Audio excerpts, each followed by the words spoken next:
Vincent Bradis, Assistant AD for Strategic Communications here at BGSU. On this wonderful day as we overlook Bill Frack Court here inside the Stroh Center on the campus of Bowling Green State University, I welcome you to the introductory press conference for new women's basketball head coach, Fred Chmiel. A quick order of how things will go. We will have an opening statement from BGSU Athletics Director Derek Vandermeer, followed by an opening statement by new women's basketball coach Fred Chmiel, and then we will open it up to questions for the media. Following that, there will be, for the cameras, a quick photo opportunity in between the opening statements. So with all that said, I would like to welcome to the podium the Director of Athletics and Recreation here at Bowling Green State University, Derek Vandermeer.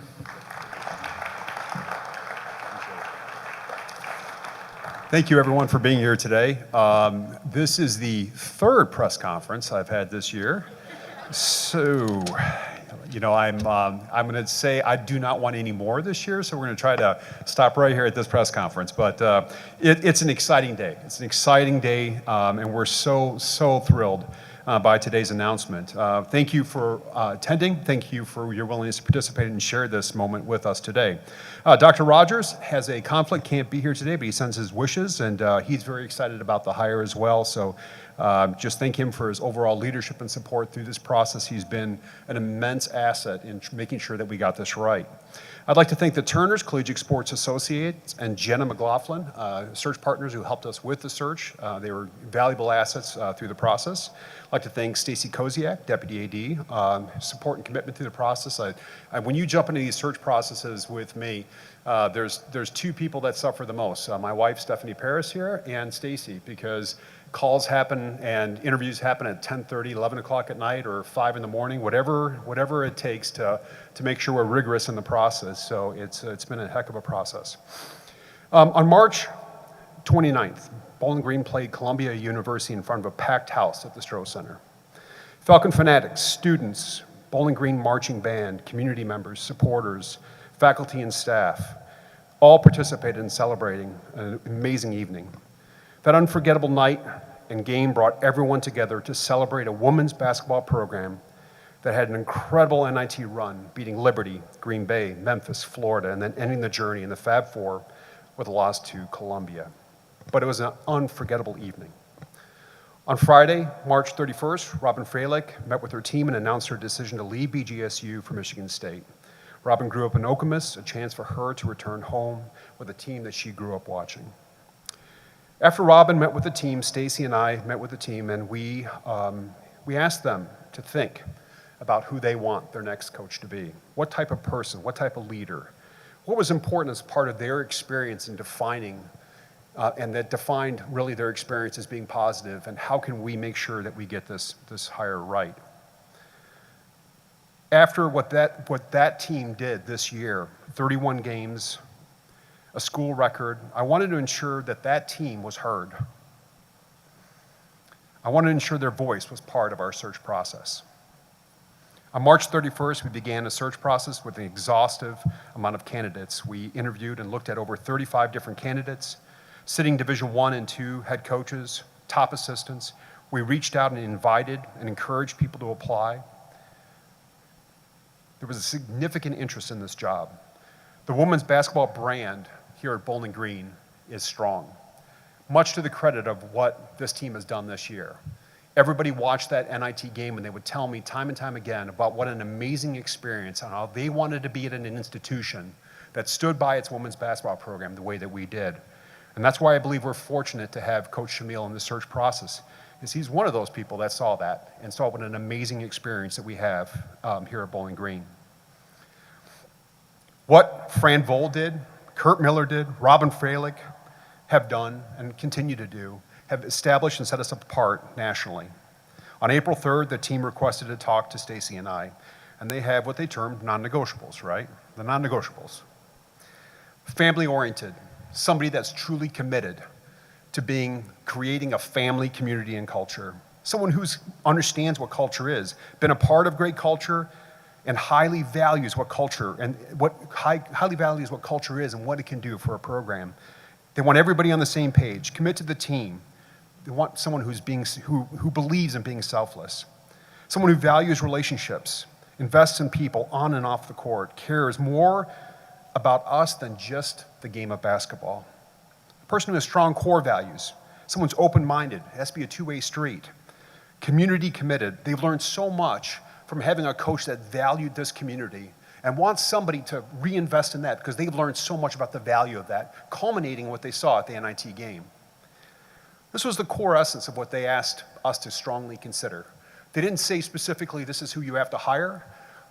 They were open-minded. They communicated very effectively of the culture and the value that they want to maintain as a part of this program moving forward. Is there anything else I missed on that? Okay. We were listening. We respected you. We wanted to honor you in making sure this coach was someone that you would want to play for, and we respected that. On April 7th, Fred Chmiel signed an MOU to become the next head coach at Bowling Green State University, an 8-day search process. I think that beat the men's coach search process. Coach Fred Chmiel's name was on the list early. As I do with most candidates, I start to speak with people who know Fred, who have worked with Fred. One person after the other talked about his commitment to relationships and to people. It is well documented how Chmiel has impacted former players he has coached. He is widely viewed as a mentor, a teacher, a leader, a caring person who invests everything in the people that he coaches and serves. He started his career as a men's basketball coach for 10 years. He joined the Charlotte Sting in the WNBA in 2005 and transitioned to the women's game, coaching Dawn Staley. 16 years and as an assistant learning from the best, Temple, San Diego, Penn State, Minnesota, South Carolina. He's had 10 conference regular season championships, 15 NCAA tournament appearances in a 16-year career. We better be going to the NCAA tournament because I don't even know what Fred would do that time of the year. I mean, like he doesn't know what TV shows are on. He has no clue what happens around this time of the year when the tournament starts. So he better keep going. He has the skill sets that we're all looking for. A proven leader, recruiter, a mentor, a deep passion and commitment for those who he serves. He's a committed father, husband, and son. His family are here today. Julie, thank you very much for being a part of this. Skylar, Ivy, and I've heard that his in-laws are going to be moving to Bowling Green as well, so it's going to be all family in at Bowling Green. Back to being a proven mentor. He was Dawn Staley's coach. When I spoke to Dawn about Fred, she said he has an amazing work ethic, determination, a loyalty, a relationship with players that's unmatched. His ability to recruit is phenomenal. He engages people. It's personal to him, a relentless commitment to South Carolina and to the basketball program. And she said, Derek, it is time. He is ready. He's learned from the best. He's been around the best, and he's proven that he's ready to take on Bowling Green State University. Please help me in welcoming our 10th women's basketball coach, Fred Chmiel.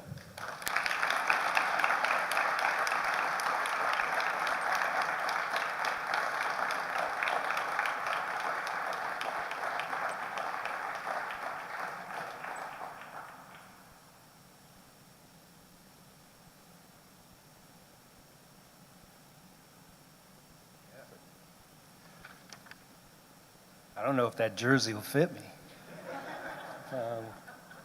Yeah, well, thank you. I think we had less people at my wedding. Appreciate that. I have a prepared statement because I want to make sure I don't forget anybody or anything. But first of all, I want you guys to stand up because you're the only reason I'm here. So go ahead and stand up. Round of applause. Nyla, too. Nyla, can you stand up? Yeah. Awesome. Just awesome. Gives me goosebumps seeing them here. That means a lot. Let's see if I can get through this, okay? Thank you so much for the coverage and support today. You guys are incredible. My family and I are honored and extremely excited for the opportunity to join Bowling Green community. From the first moment I stepped on campus in 2006, I knew BGSU was a special place. In a pre-conference game while coaching at Temple University, I have vivid memories of a Kurt Miller-led team giving us the business in a 19-point blowout. Who's clapping? Jane, yes, Jane, thanks, Jane. This crowd was deafening, and the love and support was evident. There are some things you don't forget during your coaching tenure, and that was one of them. Also, that Kate Octor was perfect off the ball screen. In that game, the visiting locker rooms were at 90 degrees, and it was late November. That's a home court advantage, if you're wondering. Fast forward to an impressive WNIT run with the president and athletic director of the university hanging out in the student section, giving high fives and taking pictures. I saw that all on TV. A head volleyball coach and football coach banging on a cowbell in the band. It's awesome. And the same passionate crowd 16 years later. This is a special place with special people. We will do our best to continue the tradition and success that you guys have built. The foundation's already set. We'll be exciting, we'll play fast, we'll play disciplined, and we'll be relentless with passionate with our approach to basketball, academics, and this community. I want to thank Dr. Rogers, our president, athletic director Derek Vandermeer, and deputy AD Stacy Koziak, and we worked on that pronunciation, for being so incredible during this process and allowing us to be a part of something so special. Thank you to so many others who got us to this point, former coaches, ADs I've worked with, mentors like Coach Staley, Coach Jones, the Kloppenbergs, and Ricky Left. And last, but certainly not least, Roy and Sandy, we couldn't do this without you. Woo!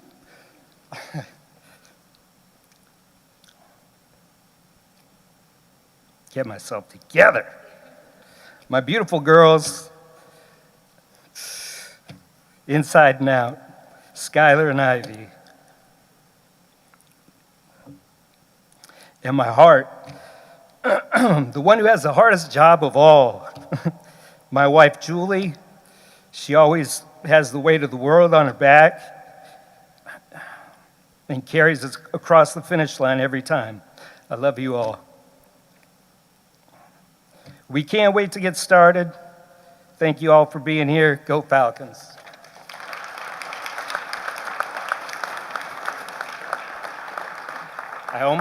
Did I make it? I made it through without, all right. All right, we have members of the Strategic Communications Office, Kyle Edmond and Derek Dietrich with microphones. So make a signal to them and then they'll get the microphone. You can ask your question. Please introduce yourself and your media outlet prior to your question, and we will open it up with Mike Burwell from the Toledo Blade. Hi, Fred. After spending, the last 16, 17 years as an assistant coach, just what made you interested in pursuing like a head coaching position after spending a while as an assistant coach? I was tired of getting yelled at. No. I was tired of doing scouting reports. It's just the next step for me. I love challenges. I love that coach's seat. I love making big decisions. It's always been in my blood. Started out as a head coach back when I had a nice set of hair, and I loved it. The only reason I've been an assistant so long is because I've worked for great people. I've learned from incredible mentors, and I'm even more prepared now than I was when I was a little kid at 22 years old.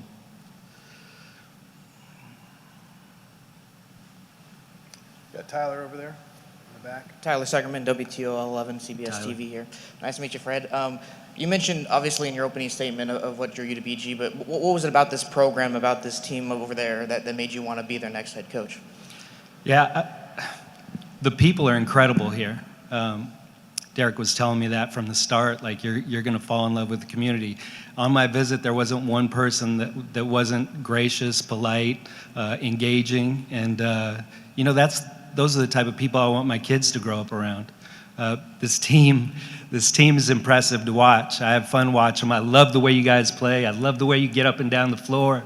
You disrupt defensively. They're exciting, and we're going to keep it that way. We're going to get after it.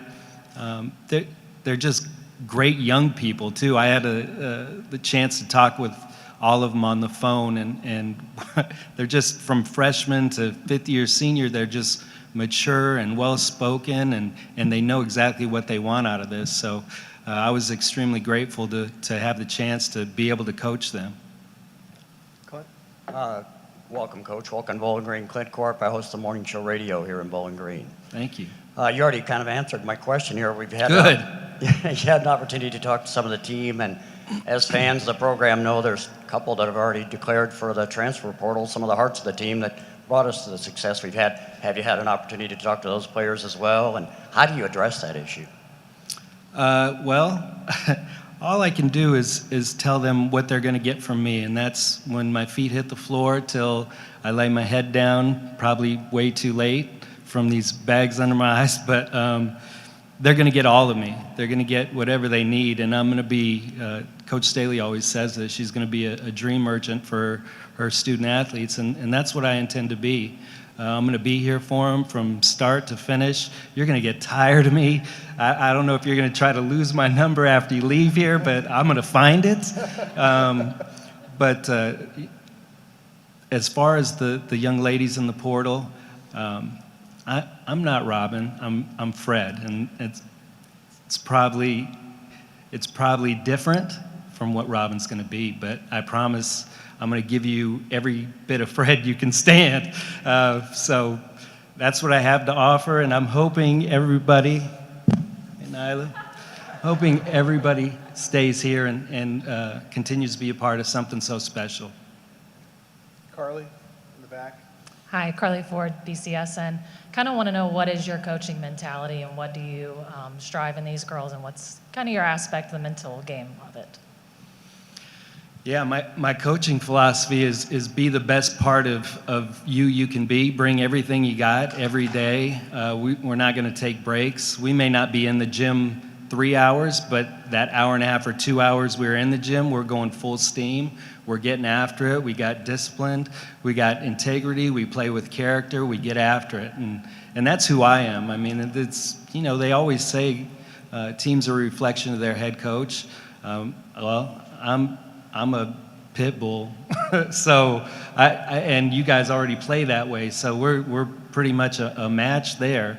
I think it's just going to be a day in, day out fight to get to the finish line, and hopefully that ends, in April. Steve, in the back. Welcome, Coach. Steve Iwanek, Falcon Media Sports Network. Thank Derek, you, Steve. You're the only one I can see over the camera. Derek, my question's for you. You know, this is just the latest move in your short term here already at BG that's going to be part of a widespread transformation of the program. Do you feel any sort of pressure to get this right because you've made so many of these big moves in a short period of time? I'll tell you this. I called Robin, and I was talking to Robin, and I said, this one's a interesting hire for me because I have so much respect for her. I truly believe that she is the type of leader that I like to go to work with every day. When we start talking about this department, you start to see just how all of our coaches have rallied and are sharing that vision and that direction and perspective. And saw the same thing in Fred, saw the same opportunity. And I'm excited because I can see in the people I work with, I can see in this community, I can see in campus, I can see with our students, the Falcon fanatics, I can see a different perspective that I'm hoping that they'll see me as a great partner that really wants what's best for Bowling Green and the success of our programs and our student athletes. I want everybody on board, and you can start to see that that's growing and it's emerging and it's changing as you bring in Fred. It changes a little bit, but you can see a cultural component of his experience that I think is going to add value to what we're doing because he's seen the best, he's been around the best, and he's going to hold me accountable for being the best each and every day, and I expect him to do that with me. He says he's going to stop getting yelled at, but I don't know. He still has to work with me, but it's a two-way street. I expect everybody I work with, all the coaches I meet with, I always say you need to hold me accountable each and every day, and I want excellence, and it's exciting to see how that's growing. Michael. Michael with the Toledo Blade. Obviously, you've learned from so many great coaches like a Dawn Staley. What's maybe the one thing that you can that you've learned from them, and, you know, especially someone like Dawn that can help you out here? A relentless determination to be the best. That's who she is, and I think I've got that inside me. I think that's why we're so compatible as coaches, why, you know, I worked with her for so long. We strive to be perfect, probably not perfect at all, not even close to perfect, but if you can strive to do that every single day, every time you step between the lines, every time you step out the door, then that's the most important piece.